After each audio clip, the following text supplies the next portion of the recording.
Shalom, saudara-saudara, saya bawa bacang. Bacang adalah makanan yang dibuat dari beras atau ketan yang isinya daging yang halus, ada tambahannya telur dan dibungkus dengan daun bambu. Enak. Bacang banyak ditemukan dalam pasar-pasar tradisional. Panganan kuliner yang cukup populer di masyarakat. Sama seperti gampang kita menemukan ada risoles, ada lumpia, pastel, dan sebagainya. Ingat bacang, ingat pada perayaan Chinese, yaitu Hari Raya Pekchun, yang jatuh pada tanggal 5 bulan 5 kalender lunar. Ingat bacang, ingat tentang legenda seorang tokoh yang bernama Chu Yan yang dikenal karena kesetiaannya. Chu Yan adalah seorang tokoh patriotik, dia penyair dan penasihat dari sebuah kerajaan Chu. Dan saat itu dia banyak memberikan nasihat kepada raja untuk rakyat dan juga pemerintahannya.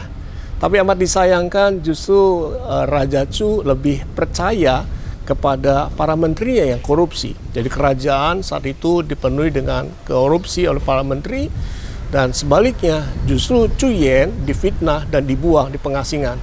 Sampai suatu ketika pada tahun tertentu, maka ibu kota Chu yaitu Ying diserang oleh pasukan Jin. Dan di sini Chu Yan sangat terpukul, sangat kehilangan.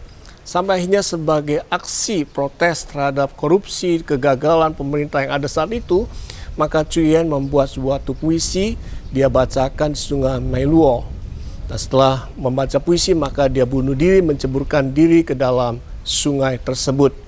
Mendengar ini, maka raja sangat terpukul dan sedih.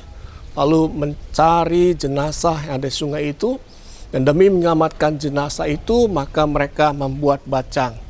Dan bacang yang berisi nasi ini dilemparkan ke dalam sungai dengan harapan agar ikan-ikan memakan nasi yang ada dalam bacang ini dan bukan tubuh Chu Yan. Dan bukan itu saja, jenazah tetap dicari oleh raja dan juga rakyat dengan perahu. Jadi pada Hari Raya Pekchun kita tidak hanya merayakan hari makan bacang, tetapi juga lomba perahu naga.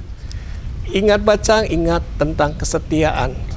Kita sama-sama diingatkan oleh Salomo dalam bacaan kita, Amsal 20 ayat yang ke-6 mengatakan pada kita, banyak orang menyebut diri baik hati, tapi orang setia siapakah menemukannya? Kita bisa menemukan banyak orang yang baik hati, tapi belum tentu orang yang baik hati itu orang yang setia. Semakin hari dalam dunia saat ini banyak orang tidak setia. Gampang tergoda untuk tidak menjadi setia. Tidak setia pada pekerjaan, tidak setia kepada teman, tidak setia kepada pasangan hidup, tidak setia di dalam pelayanan. Susah memang untuk menjadi setia. Tetapi justru itulah ciri khas kita sebagai orang Kristen, bahwa kesetiaan adalah nilai utama yang perlu dihadirkan, diperjuangkan. Bahkan Paulus dalam suratnya pada jemaat Kristen di Galatia mengatakan bahwa kesetiaan adalah buah roh. Bukan itu saja, Allah kita juga Allah yang setia. Dia setia menjaga kita, Dia setia mendampingi kita, Dia setia melihara kita, bahkan Dia setia menyelamatkan kita. Kesetiaan yang menyelamatkan itulah yang membuat kita dimerdekakan dari dosa dan maut. Sehingga kalau Allah kita Allah yang setia, maka seharusnya kita pun dipanggil menjadi orang setia. Ingat bacang, kita diingatkan bukan hanya kepada Chu Yan yang setia, tapi kita juga dipanggil bukan sekedar untuk percaya kepada Tuhan, tapi kita buktikan menjadi orang Kristen yang setia.